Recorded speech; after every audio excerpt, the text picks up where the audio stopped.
কম সময়ে চিকেনের দারুণ টেস্টি রেসিপি বানাতে মন চাইলে এই রেসিপি ট্রাই করুন। এটা বানাতেও সময় একদম কম লাগবে, খেতেও অপূর্ব লাগবে। এই রেসিপির জন্য 200 গ্রাম বোনলেস চিকেন নিয়েছি। ছোট ছোট টুকরো করে কেটে ভালোভাবে ধুয়ে পরিষ্কার করে নিয়েছি। এখন ওর মধ্যে পরিমাণ মতো লবণ, হাফ চামচ গোলমরিচ গুঁড়ো আর 1 টেবিল চামচ দিয়ে দিলাম ভিনিগার। ভালোভাবে মাখিয়ে এটা ঢাকা দিয়ে আধ ঘন্টা রেখে দেবো। চিকেনটা আগে থেকে মাখানো থাকলে এটা বানাতে কিন্তু সময় খুব একটা বেশি লাগে না।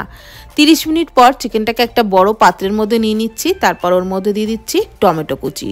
একটা বড় সাইজের টমেটোকে বড় বড় টুকরো করেই কেটে নিয়েছিলাম, দিয়ে দিলাম। একটা বড় সাইজের পেঁয়াজের পাপড়ি ছাড়িয়ে নিয়েছিলাম, সেটাও দিয়ে দিলাম।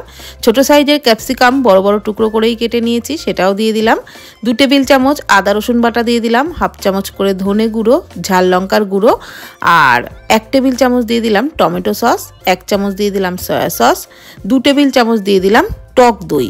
সমস্ত কিছু চিকেনের সাথে খুব ভালো করে মেখে নিচ্ছি। আর এটা ভালোভাবে মেখে নেওয়া হয়ে গেলে আবারও কিন্তু ঢাকা দিয়ে 20 মিনিট রেখে দেব। চিকেন ম্যারিনেট করতে এই টাইমটুকু কিন্তু লাগবেই, তাতে চিকেন ভালো সফট হবে। আর সাথে সাথে চিকেন মাখিয়ে এই রেসিপি একদমই বানাতে যাবেন না, তাহলে কিন্তু ভালো হবে না। ঢাকা দিয়ে আবারও 20 মিনিট মতো রেখে দিয়েছি। আর এখানে কয়েকটা কাঠি নিয়েছি। এই কাঠিগুলো আপনারা যে কোনো দোকানে, মুদি দোকানেও কিনতে পেয়ে যাবেন। এখন 20 মিনিট পর চিকেনটাকে আবারও একটু মেখে নিলাম। তারপর যে কাঠিগুলো নিয়েছি ওর মধ্যে প্রথমে 1 টুকরো ক্যাপসিকাম, তারপরে দিয়ে দিচ্ছি 1 টুকরো পেঁয়াজ, তারপর এইভাবে পরপর সাজিয়ে নেব। দিয়ে দিলাম 1 টুকরো চিকেন, মানে চিকেনের নিচে আমি 2টো করে দেব, একটা পেঁয়াজ একটা ক্যাপসিকাম, আবার না হলে একটা ক্যাপসিকাম একটা টমেটো, এইভাবে দেব। তারপরে আবারও 1 টুকরো চিকেন, তারপরে আবারও ক্যাপসিকাম পেঁয়াজ, এইভাবেই পরপর মানে কাঠিটার মধ্যে যতগুলো গাঁথা যায় ততগুলো আমি গেঁথে দিলাম। তো একইভাবে আমি সবকটা কাঠিকেই কিন্তু রেডি করে নেব। এটা খুব সুন্দর করে তৈরি করে নিয়েছি। শেষে আবারও 1 টুকরো চিকেন আর ক্যাপসিকাম দিয়ে দিলাম। তো এটা তো একদম রেডি হয়ে গেছে। একইভাবে সবকটাকেই আমি তৈরি করে নিয়েছি। এবারে একটা তাওয়ার মধ্যে অল্প তেল দিয়ে দিলাম, অবশ্যই সাদা তেল। আর তেলটাকে ভালো করে স্প্যাচুলার দিয়ে ছড়িয়ে দিলাম। তেলটা ভালোভাবে গরম হয়ে গেলে চিকেনগুলো দিয়ে দিচ্ছি। চিকেন কাঠিগুলো সব দিয়ে গ্যাসের ফ্লেম একদম লোতে রেখেই কিন্তু এই রান্নাটা করতে হবে।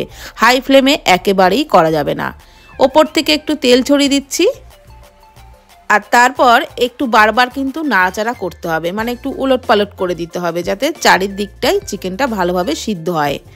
আর একটু পোড়া পোড়া হলেই এই রেসিপি কিন্তু খেতে ভালো লাগবে। প্রত্যেকটাকেই একটু ওলট পালট করে দিয়ে ঢাকনা চাপা দিয়ে গ্যাসের ফ্লেম একদম লোতে রেখেই 5 মিনিট মতো রেখেছিলাম। তারপর আবারও একটু ওলট পালট করে নিচ্ছি। পুরো রান্নাটাই কিন্তু গ্যাসের ফ্লেম লোতে রেখেই করতে হবে।